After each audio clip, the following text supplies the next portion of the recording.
Good evening, welcome back to In the Khud. This is August 24, 2022, 8:37 p.m. Woke up at 5:30 today and there was like a ton of thoughts in my mind. There was so much going on in my mind. I did a mind board therapy session, and in this basically I've just dumped in whatever thoughts I had in my mind, dream job and leaving a job and why responsibility, answerability, like a lot of nonsense.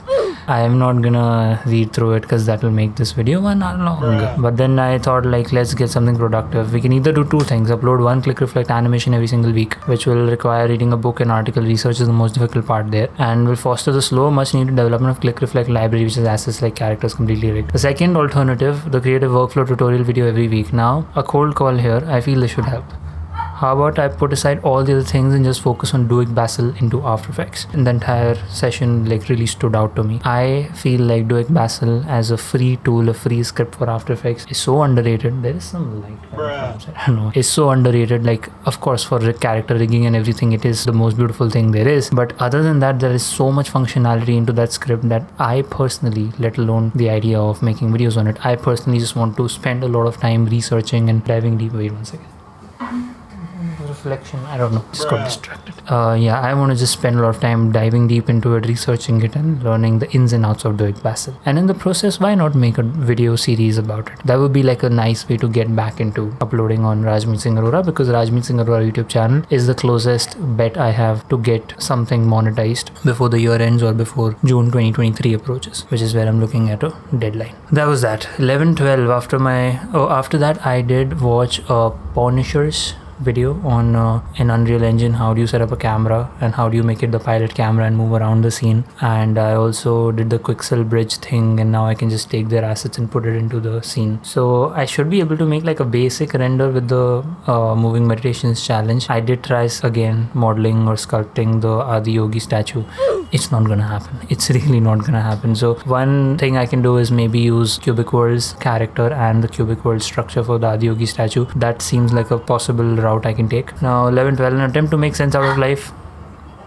I'm switching to do 2 episodes of show 2, thank you. And by 12:42 I'd done 4 episodes. Nice. Then throughout the day was again like full-time job, just keeps pulling you in for this or that or this or that. There were I think quite a few meetings today, 2 of them big ones were discussed. One was the shop floor meeting where surprisingly there wasn't a lot of feedback on the video I made yesterday. Just a few things here and there. They seem to be more or less happy with my work, which is good. Match cuts worked out well. Then one thing I learned today is how to add a gradient map in After Effects, and credits to this gentleman who has explained the concept of Luma mat. So what I'm gonna do is I'm gonna quickly make something and show. Like let's say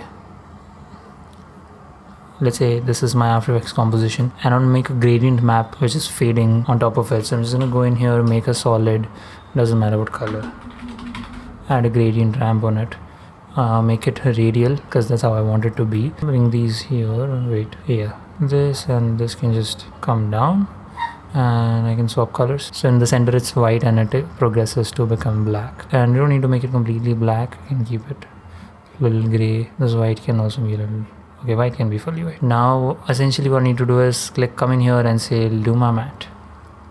So now you will see that wherever the white is, that will be like fully visible, and whenever it's black, the opacity will be going down. So it's basically like a map. Now here if I make this fully black, those edges there will be completely dark, and similarly if I was to make it fully white, they'll be completely visible. So yeah, this is nice because I didn't know how to make like an opacity map.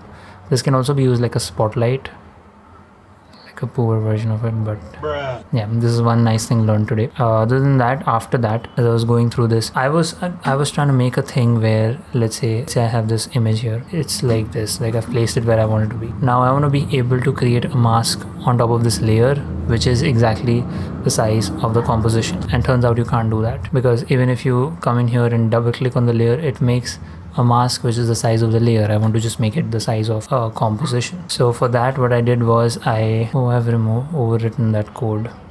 Then here what I was trying to do is the latest part of this, I was trying to do some math to use source vector time here, and see this full thing is W, which is layer prop dot width. This full thing is H, layer prop dot height. Layer prop is basically layer dot source vector time. Over here mask, I did some math to figure this out, but it is quite not working. Like if I come in here and press F5, I basically want to just have, like, the thing is, if it's a little off center, if this is in center like this is supposed to work. God,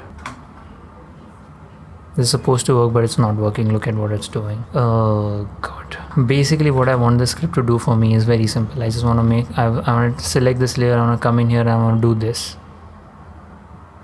See, even here, if you see, this is not exactly like where it should be.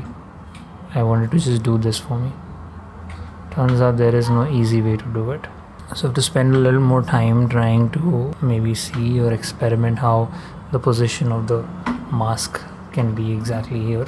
And the reason I have to do this is because now this has been cropped. Because if I just make a shape layer on top of it and matte it, that's one option, but then that will not be cropped. That will be like a clip in mask you could actually see through.